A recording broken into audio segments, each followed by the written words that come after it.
just briefly, because I really need to run you really quick about the promises you made to Kenyans and why you lied to Kenyans with those promises in just a few. But I want to talk a little bit about... lie is a very strong word. Relax. Kenyans have complained, and you saw them on television complaining. Why you should change them with the promises you made. The party, Jubilee Party, you're the deputy party leader. Yeah. Have you... I asked you this question earlier.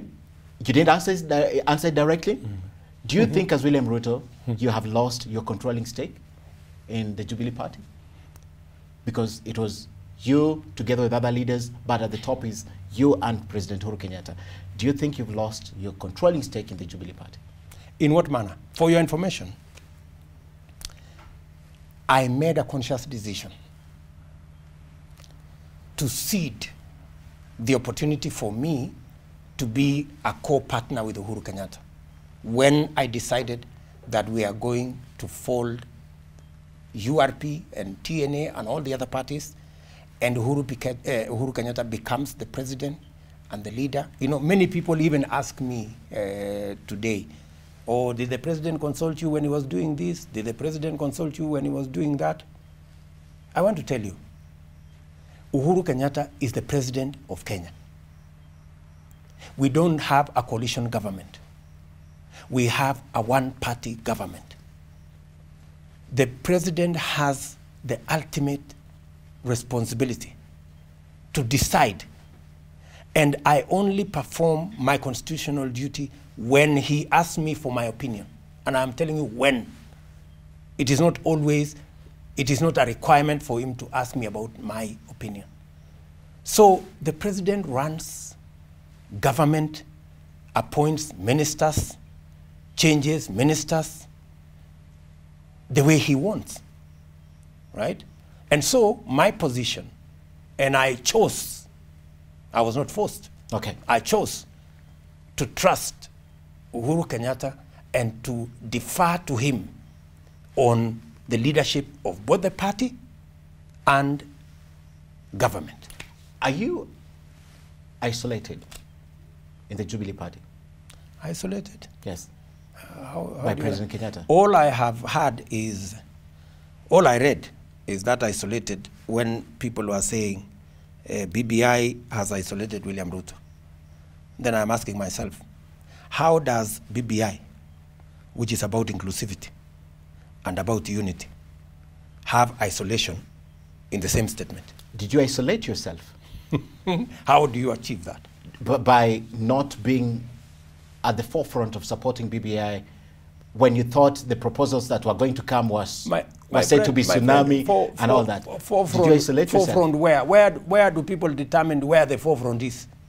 Right at the beginning of this process. Right at the beginning. I thought we have said, and I have made it public, that BBI 1 we support. Whatever other additions will be made, let every Kenyan be given an opportunity to give their views, to give their opinions, and whatever the outcome, we will arrive at. And for your information, sometimes when I give my opinion, people think that you are against. It's a very pedestrian, you know, mode of thinking. You know, when somebody gives a different view, it doesn't necessarily mean they don't support. It just means there is a different perspective. You know, there is a way of looking at it differently, and you can enrich what you're doing by allowing other opinions. In fact, other opinions is what builds the necessary consensus and enriches and making it robust and making it better. In a case where your boss is involved, the president, you're saying you're giving a different opinion. We've talked about on whatever it is, a different opinion that you say, sometimes it doesn't mean that you disagree, it just means it's an alternative opinion.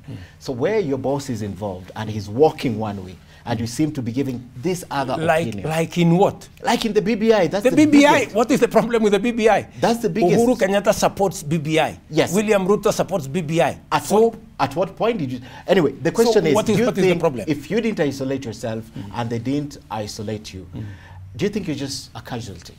Why? Why do you? How do you arrive at that, Ken? You know, I am amazed.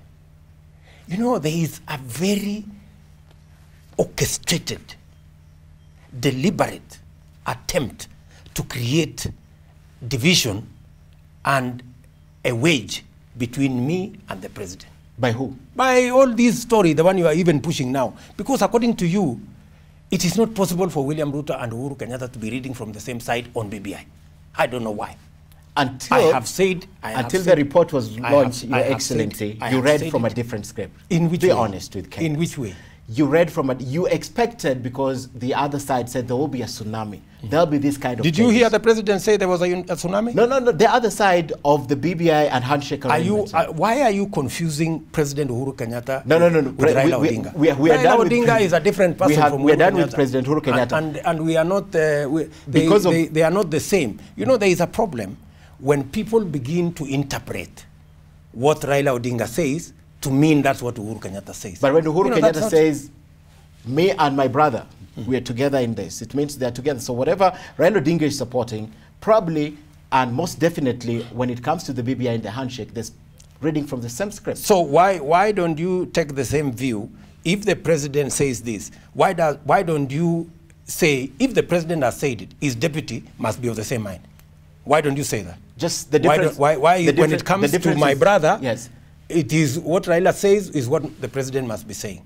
But when it comes to William Ruto, what the president says is not what the deputy is saying. On the BBI and the handshake. That's why, you are trying to find a fault. Just on the BBI and the handshake. And let's be honest with this. Even this whole problem, yeah, is because people are dead set in driving a wedge and dividing Jubilee and making sure there is us versus them.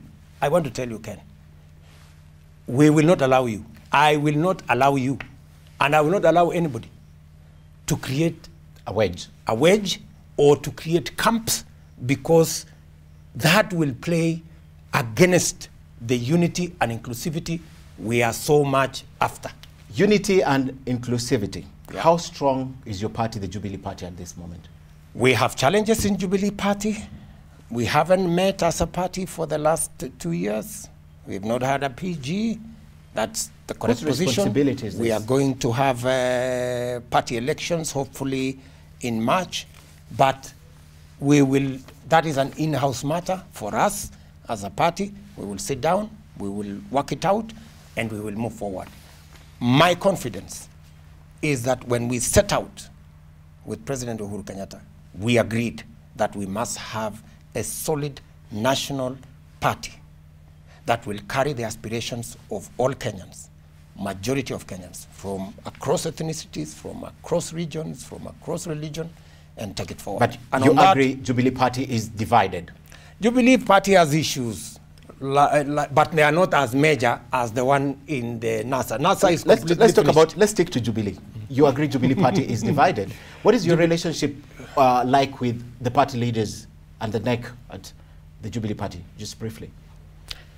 We haven't had a meeting of NEC as well, yeah. But when we meet, there is basically agreement that there will come an opportunity for us to meet as NEC. There will come an opportunity for us to meet as PG. There will come an opportunity for us to organize our party so that we can move into the next election. And for your information, why the party is important, I am of the very strong belief that even the de-ethnicization of our politics will not be achieved by creating 2-3 positions in the constitution, ostensibly, so that you have 4 or 5 communities. Okay. In the accommodated in the national executive. That will not solve the de-ethnicization of our politics. Okay. What will solve the de-ethnicization of our politics is a national political party where a person, even from a small community, has an like happens in Tanzania. Tanzania, the secret of why Kikwete, coming from a small tribe, of why Munyi, coming from the island, became president is because of the CCM party. Okay. And that is where we are going to sort out matters ethnicity. In fact, we run the very high risk if we say we need to create 4 or 5 positions for 4 or 5 communities to be entrenched in the constitution, we can actually, we run the risk of constitutionalizing marginalization, because 5 communities can will not solve the problem and lock out the 37 communities, and we will have a big problem.